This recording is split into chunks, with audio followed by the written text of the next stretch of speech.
Becoming American, Staying You. I'm Jessica, here to help you prepare for the U.S. Citizenship Test without leaving your story behind. In today's quick episode, we're focusing on your representatives and how they are elected, how long they serve. These questions are directly from the test, so understanding them will give you a clearer picture of leadership in the U.S. Then, if you have time to stick around, we will do a full review of all the questions we've covered so far in this entire series.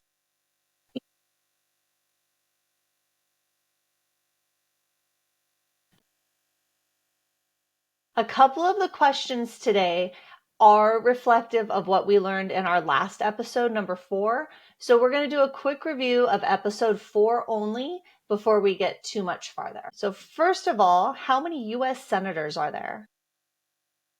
That's 100, 2 from every state. Okay, and we elect a U.S. senator for how many years? That's 6 years. Very good. Okay. Who is one of your state senators? You looked that up on senate.gov. Tell me who that one was. Good. All right. Let's move on to the House of Representatives. There are how many voting members in the House? That's 435. Very good. And we elect those representatives for how many years? Just 2. Now, let's see, your U.S. representative you looked up on house.gov. And who is your representative right now for your local area? Good. And remember, those representatives, they are elected for a more localized area of your state, whereas a senator represents the whole entire state. All right. And then we talked about the cabinet and what the cabinet does. Good. The cabinet is the president's advisors, and you were supposed to pick 2 cabinet level positions to know to be ready for your test. And you could have picked any 2 that were helpful to you. Okay, I like the, I would pick the Department of Education, but we're not sure that's going to be around too much any longer. So the Department of Agriculture is going to be around for sure. And what's another one?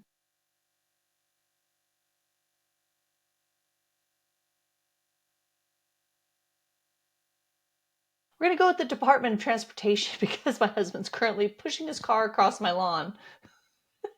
It's an old VW. What are you going to do, right? Okay, so those are our cabinet level positions. Let's get into the voting and representation that we're going to talk about today. Now, who specifically does your senator represent? That's what one of the things we'll talk about today. We will talk about why some states have more representatives than others. And then you'll need to be able to tell me, how long do we elect our president for? And in what month do we vote for the president? You will be asked in your test for the current names of the president and the vice president, and I will be giving you the current information as of July 2025. All right, let's get into today's answers. For U.S. senators represent the entire state, okay? And you will vote for senators in the state in which you live. Okay? And that covers the whole entire state, no matter how many people live in your state. Now, why do some states have more representatives than others? Because of the state's population. Remember, the representatives, that's the House of Representatives, the other side of Congress. You have Senate and the House of Representatives. I know that sounds kind of weird because we say the senators represent how many people, who do they represent? And then who do your representatives represent? It's a terrible use of language, but maybe not terrible, but it's a confusing use of language, and I get it. So let's just go back a little bit. The Senate represents the entire state, and there's 2 per state no matter what. The House of Representatives has 435 people, and those 435 people get divided up across all 50 states, depending on how many people live in each state. We talked about that being one reason that it is very important to be counted when the census comes along. We elect our president for 4 years. And this is going to tie in with some other things in just a minute. Remember, we talked about checks and balances? We're going to come back around to that. In what month do we do elections for president or voting for president? And that's November. All right, what is the name of the president of the United States right now? As of July 2025, it is Donald Trump. And the name of the vice president right now, as of July 2025, that is J.D. Vance. All right, so back to the when we vote context. We talked some context in the questions about the representatives and stuff. I'm sorry if that got a little out of our normal order, but sometimes it just makes more sense to talk about it naturally, right? So we vote every November, and it's always on a Tuesday, and it's always going to be the Tuesday following the first Monday of the month. Every fourth year, you will see on the ballot that it includes a choice for president. Trust me, you can't miss it. You're going to hear nothing but information about the election in the news and your commercials, and all your social media is going to be talking about, who's running for president. And there's just so much lead up to it. Trust me, you won't miss it. But every 2 years, you get to see choices for Congress, either and or both the Senate and the House of Representatives. Now, do you remember how last episode we talked about checks and balances a little bit? Every fourth year, you elect a president, and that person is in office for 4 years. On this first year, when you elect president, you also will be voting for some Senate and some House of Representative people. But 2 years later, you're going to be voting for more Senate and House of Representative people. So theoretically, if you don't like what's happening with your executive branch after you've elected them, during these midterm elections, the midterm is middle of the president's term, right? You can elect people with different values or different party lines, like Democrat and Republican and independent and all that stuff, to balance what the president is trying to enact. Say, for example, you have a president who has all of Congress, the House and the Senate, and they all have the same values, and all those people are pushing for certain items on their agenda. And, say, okay, that's going along, and maybe you like how that's working and maybe you don't. If you don't like how that's working out, you change the people in Congress, and that will severely limit what the president's able to do. And that's one of those examples of checks and balances as we're moving through each presidential term.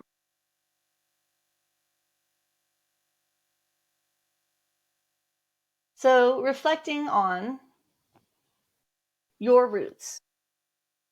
Were you able to vote before, right? Before you were a U.S. citizen, either in your home country or maybe you were here and you weren't able to vote. How did you feel about those elections? Did you feel like they were as fair as possible? Did you feel comfortable going to the location where you had to go to vote? Here in the U.S., it's very safe. It's very civilized. Everyone I've ever seen has been very organized and respectful. Everybody's very, quiet and respectful while they're inside the little voting booth. And I really love how when you go in to vote, it's like in my district, in my little community, there's like these little tables you stand at, and there's like kind of a curtain around you. And it's such a private choice. And you feel very comfortable. Well, I feel very comfortable marking who I feel like I need to mark to match my values. And then people are very respectful. They put it in like a little cover, and then you drop it in there, and then you take the cover out, but you leave the ballot in so nobody sees what your answers are. And I love the element of privacy that we have in our elections. That's just one thing that I'm really comfortable with. Are our elections perfect? Probably not. Are they probably as good as it can get with the technology we have available? Yeah, probably, right? But I think that for the most part, people's intentions are good, and people take that really seriously. Here's another thing. In the US, if the people that you voted for, if they lost, you get to try again in 4 years, right? And if you don't like what the executive branch is doing, you've got 2 more years, and you can change the people in the Senate and the House to keep that in balance. Voting here, it's it might seem like 4 years is a really long time, but it's not that long of a time. When you look at some countries that have people in power for like lifetimes, right? Or places where you can't really go to vote, because if you don't vote for the right person, you might not walk out of the polling place. And it's a sacred thing for us to have that privacy and that fairness. And I'm really grateful for that. All right, let's do a quick review. I told you today's questions were short, right? It's very simple, straightforward questions, just a lot of relating it to past information, right? So quick review of today's questions. Who does a senator represent? Everyone in the state. Good. Why do some states have more House of representatives than others? Because of their population. Good. They have more people, they get more representatives. How many years is the president elected for? 4 years. Very good. And we run those elections in what month? November. Good job. The name of the president and vice president right now are Donald Trump and JD Vance. All right, very good.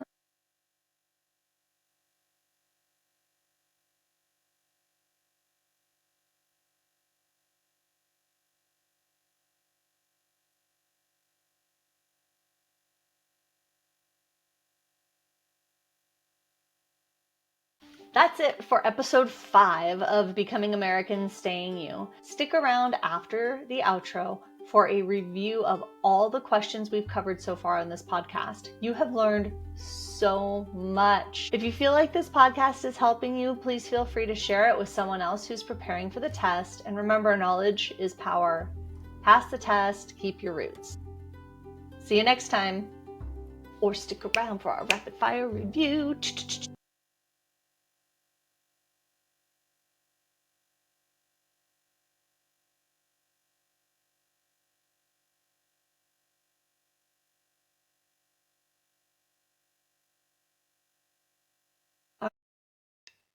All right, here comes our rapid fire episode 1 through 5 review. What is the supreme law of the land? The Constitution. What does the Constitution do? It sets up our government and protects the rights of the people. The idea of self-government is in the first 3 words of the Constitution. What are these words? We the people. What is an amendment? A change to the Constitution, or addition or change to the Constitution. And what do we call the first 10 amendments to the Constitution? The Bill of Rights. Very good. Episode 2's questions. What is one right or freedom from the First Amendment? We're going to go with freedom of speech. Describe one of the 4 amendments from the Constitution about who can vote. Very good. We went with any citizen over the age of 18 can vote. What is one responsibility that is only for U.S. citizens? Serving on a jury. Very good. And name one right that is only for U.S. citizens. We went with voting for that one. Good job. And what were 2 ways that you're planning to participate in your democracy? Run for office, voting, helping with a campaign, writing letters to the editor, or making your own YouTube channel. All of those are great answers. We are now into episode 3. Name one branch or part of the government. You could have chosen from judicial, executive, or legislative. Very good. What stops one branch of government from becoming too powerful? That's our system of checks and balances. Who is in charge of the executive branch? The president. Good job. Who makes the federal laws? The legislative branch, which is also Congress.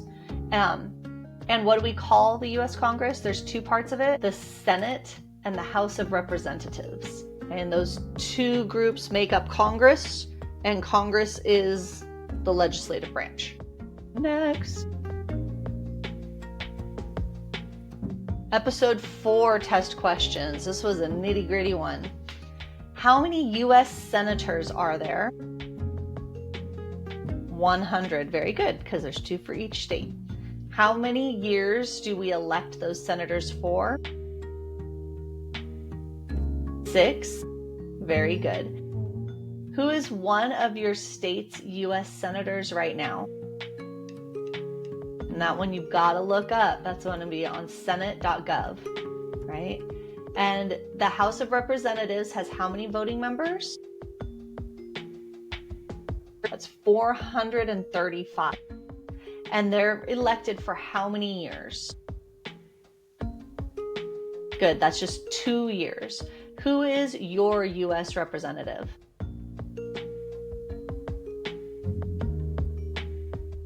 Good, you looked that one up on house.gov. Okay, and you're going to go and do that because you got to know these things. How else are you going to send them an email when they're doing something you like or would rather they could maybe change something? What's the next thing? What does the president's cabinet do? Good. They give advice to the president.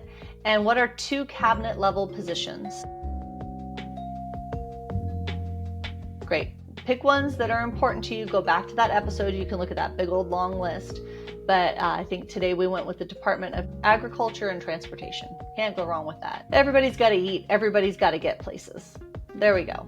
Episode 5's questions just from today. Who does your senator represent? The people in your entire state. Okay. Why do some states have more representatives than others? This is now regarding the House of Representatives. Because they have a bigger population. There's more people living in your state. Okay. How many years do we elect our president? For 4 years. Very good. And what month do we vote for that president? Every November. Good job. And the name of the president right now in 2025, July 2025, is Donald Trump. And the name of the vice president right now is J.D. Vance.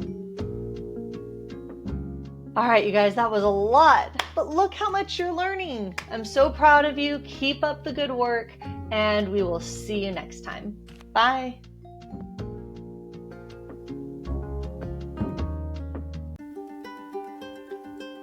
Hey, everybody. The questions and answers in this episode come directly from the official U.S. Citizenship and Immigration Services, the USCIS Civics Test study materials. We've done our best to present them accurately and in context. This podcast is for educational practice purposes only. If you have a specific legal question or unique circumstances about your citizenship application, it's a good idea to seek guidance from a qualified immigration attorney or accredited representative. Your journey is important. Make sure you have the right support every step of the way.